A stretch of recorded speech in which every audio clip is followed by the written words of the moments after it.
எப்பொழுது நமது கவலைகள் அகலும் தெரியுமா? இருப்பது கடவுள் ஒருவரே என்பது புரிந்து கொண்ட மறுகணம் கவலைகள் எல்லாம் மறைந்துவிடும்.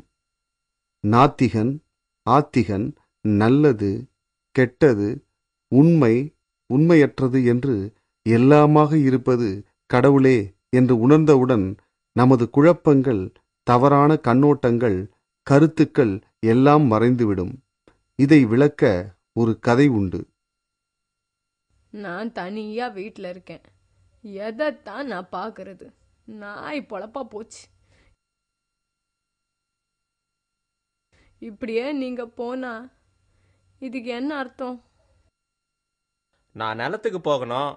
அங்கே கூலிக்காரங்களை வர சொல்லியிருக்கேன். நான் போகலைன்னா வேலை ஆகாதுமா. எல்லாத்துக்கும் நீங்களே போயிட்டு இருந்தா எப்படி? வேற யார்கிட்டயாவது சொல்ல வேண்டியது தானே. ஏன் நீ கவலைப்படுற? என்ன கவலையா? நம்ம பையனுக்கு உடம்பு சரியில்லை, நான் தனியா இருக்கேன். ஏதாவது ஒன்று ஆச்சுன்னா யார்கிட்ட சொல்ல? கவலைப்படாத. ஏதாவது ஒன்றுன்னா எனக்கு யார் மூலமா சொல்லி அனுப்பு. நான் உடனே வந்துடுறேன். என்ன வேணா செஞ்சுக்கோங்க, போங்க.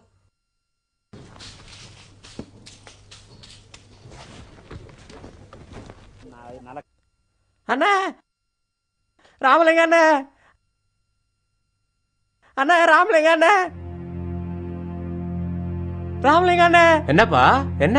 உங்க பையன் ரொம்ப மோசமா இருக்கானே. அப்படியா? அண்ணி வேற அழுதுட்டே இருக்காங்க. வாங்கண்ணே போலாம்.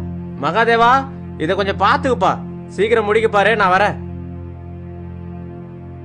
போயிட்டானே, நான் என்ன பண்ணுவேன்? என் கூட யார் இருப்பா இனிமேல?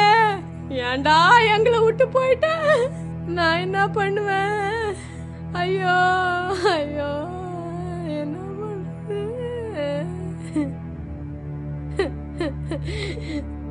வந்துட்டீங்களா? ஏன் இப்ப வந்தீங்க? பயணம் பாக்குறதுக்கா? பாங்க பாங்க, நிலத்துல போய் வாழ் பாருங்க.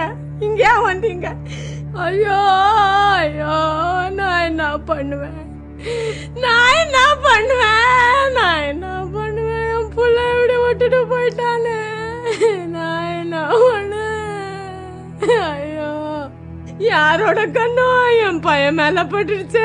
என் சாகத்தை யார்கிட்ட போய் சொல்லுவேன்? ஐயோ ஐயோ, கடவுளுக்கு கண்ணு இல்லையா? நான் என்ன பண்ணுவேன்? நான் என்ன பண்ணுவேன்? பாருங்க, அவர் எப்படி உக்காந்துருக்கிறாருன்னு. கொஞ்சம் கூட வருத்தம் யாருக்கும் இல்லையா? உன் பையன் சத்து போயிட்டான்னு சோகமா இல்லையா? வேற யாரு செத்து போனோன்னு விரும்புறீங்க? என் கஷ்டப்படுத்துறீங்களே, என்ன கஷ்டப்படுத்துறீங்களே, என்ன எப்படின்னா அழுதுறீங்கண்ணே, மனசு பாரமாவது குறையும். நான் உண்மையில் தூங்க முடியல. யார் என் பையன் எனக்கு தெரியல. இந்த பையனா அந்த பையனா, இவன் உண்மையா, நான் ராமலிங்கமா இல்ல ராஜாவா, எனக்கு எதுவுமே புரியல. ஒண்ணுக்கு ஒண்ணு சம்பந்தம் பேசுறீங்களே. நேத்து ஒரு கனவு கண்டேன். அதுல நான் ஒரு ராஜாவா இருந்தேன். எனக்கு ஒரு பையன் இருந்தான், நல்லா குண்டா இருந்தான். ஒரு நாள் திடீர்னு அவன் இறந்து போயிட்டான். இப்ப யாருக்காக அழறது? அந்த கனவுல செத்த பையனுக்கா, இல்ல இங்க செத்து கிடக்குறானே இவனுக்கா?